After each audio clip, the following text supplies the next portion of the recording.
Salutations, chers amis. Je présente à votre attention les dysfonctionnements et pannes les plus courants qui surviennent sur Ford Transit. Le moteur du Transit de 6e génération pouvant être situé aussi bien transversalement que longitudinalement, les boîtes de vitesse sont de deux familles. La boîte de vitesse principale, transversale, est une VXT75, à 5 rapports, utilisée principalement sur les véhicules transit et utilitaires sur châssis passager. La boîte de vitesse longitudinale est le plus souvent la MT75, là encore à 5 rapports. L'unité est d'un âge très respectable. Elle a été installée sur Tonus, Sierra, Scorpio. Il existe également un MT82 à 6 vitesses rarement vu pour les transits puissants avec un moteur 2.4 monté longitudinalement, plus familier du Land Rover Defender. MT75 lui-même est considéré comme éternel sous condition. L'usure des embrayages et des synchroniseurs en présence d'huile, même avec des kilomètres supérieurs à 500 000, peut être minime. Dans la plupart des cas, les roulements fonctionnent également bien qu'il y ait eu des cas où les hurlements ont commencé après 150 000 km. La boîte de vitesse est déçue par le mécanisme de sélection des vitesses pas si efficace. Comme le levier lourd repose sur la boîte de vitesse elle-même, il transmet un bruit et des vibrations forts dans l'habitacle. Ces derniers aggravent la sélectivité avec le temps. Parfois, ils installent un lecteur de câbles de la 7e génération de Transit, après 2006. Il est plus récent et ne présente aucun problème de vibration, mais son remplacement est coûteux et prend du temps.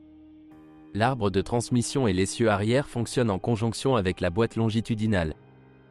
Les arbres sont loin d'être durables. Des problèmes avec les charnières de ces transits sont survenus même pendant la période de garantie, et lors de l'achat il faut vérifier le jeu. L'essieu arrière, nominalement sans entretien, est un autre casse-tête pour le conducteur du transport en commun. À faible charge, il ne cause pas beaucoup de problèmes, mais roule plus de 300 000 et marche sur l'autoroute à des vitesses supérieures à 130 km/h le désactive rapidement, surtout si les jeux dans la paire principale sont déjà cassés et les roulements sont épuisés. Le point faible de la boîte de vitesse manuelle, transversale, est aussi le mécanisme de commutation. Le lecteur ici est par câble, il y a moins de vibrations, mais il y a d'autres problèmes. Ainsi, les câbles s'étirent et le mécanisme commence à se bloquer sur de longues distances. Le premier peut être remplacé et le second peut simplement être démonté, nettoyé et lubrifié. Mais en raison de la disposition du compartiment moteur, ce processus demande encore une fois beaucoup de main-d'œuvre et n'est effectué qu'en cas de panne totale. La durée de vie de l'embrayage peut atteindre 100 000 km et demi, mais un remplacement précoce se produit souvent, puis les propriétaires critiquent la conception de toute leur force. Les prix des kits de réparation d'embrayage d'origine sont franchement scandaleux. À propos, il existe au moins 5 variantes de sa conception, il existe même une conception avec un volant bimasse pour les moteurs 2.0, il existe également un kit pour la conversion officielle en un volant monomasse.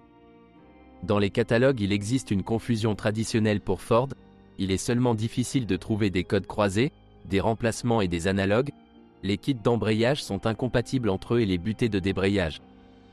Les services n'aiment vraiment pas les conducteurs Ford et leurs problèmes, soyez prêts pour ça. Certes, le non-original est en moyenne plus cher. Théoriquement, le Transit était équipé de plus d'une douzaine d'options de moteurs. Mais dans la pratique, tout peut être simplifié avec des moteurs diesel 2.0 et 2.4 avec une pompe à injection électronique conventionnelle Bosch VP30, VP44 jusqu'en 2002 et avec des systèmes Common Rail Bosch et Delphi après. Les modifications avec un moteur essence 2.3 et un turbodiesel 3.2 sont extrêmement rares. De nombreuses voitures ont déjà remplacé 2 ou 3 moteurs, car le châssis est plus fiable que les moteurs, et avec un kilométrage de 300 000 à 500 000, les voitures sont mises sur la route, en utilisant les méthodes les moins chères, les unités d'occasion les moins chères et une énorme quantité d'agriculture collective. Parmi les problèmes généraux, on peut citer le manque d'un certain nombre de pièces de rechange très demandées, par exemple, des joints de refroidisseur d'huile séparés de la pièce assemblée elle-même ou des connecteurs sur des tuyaux. La situation est compliquée par le fait que dans certaines positions, il y a peu de non original, et dans d'autres, il n'y en a pas du tout. En conséquence, les propriétaires de voitures sont obligés d'utiliser des pièces détachées d'occasion ou des fermes collectives. Nous utilisons des harnais, des anneaux, du mastic silicone et des tuyaux en silicone de Kamaz. Curieusement, de nombreuses solutions s'avèrent plus fiables que celles d'usine. Faut-il s'étonner que Ford perde en popularité sur le marché européen? Peu de militaires, même expérimentés, savent comment sont réellement désignées ces familles de moteurs. Merci aux spécialistes du marketing Ford pour les noms brillants destinés au public. Les index peuvent être difficiles à trouver, mais nous l'avons fait. Ainsi, des moteurs 2.0 avant restylage d'une capacité de 75-86 centièmes chevaux, également connus sous le nom de Duratorque D avec une pompe d'injection Bosch VP30 conventionnelle à commande électronique. Étant donné que cette famille est constituée de modifications de moteurs antérieurs, des pompes d'injection mécanique d'anciens moteurs diesel sont installées ici avec une agriculture collective minimale. Le sens de cette action est évident. Le VP30 n'est en aucun cas un exemple de fiabilité. Au fil du temps, il commence à entraîner des copeaux dans les buses et à revenir, et provoque parfois des pannes de la partie électrique, qui est assemblée sur des éléments exclusifs et sur une plaque céramique. La pompe est difficile et coûteuse à réparer, on peut en dire autant des injecteurs Delphi associés à la pompe d'injection Bosch.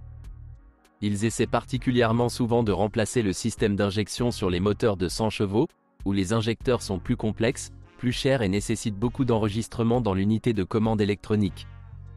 Même si l'on laisse de côté le système électrique défaillant, les moteurs, selon les normes commerciales, ne sont pas si fiables.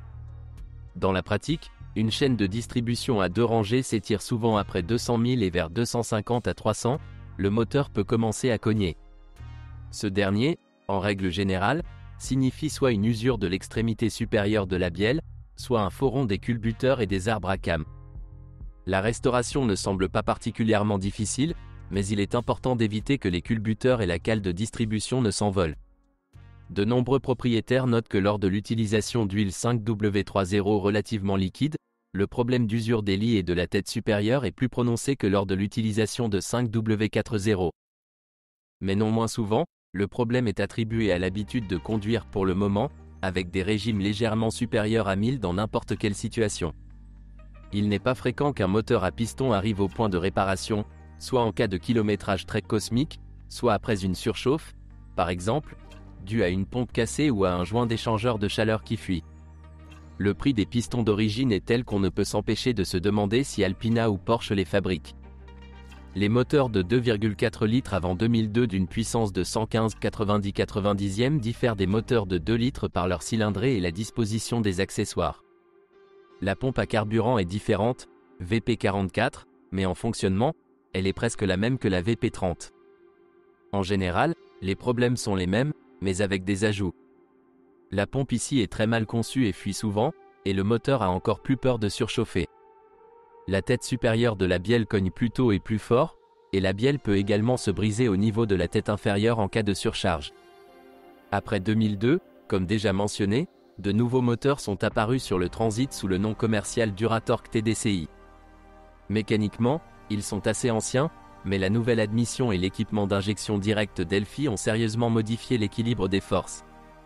Moteur 2.0 d'une puissance de 115-130 de cheval-vapeur.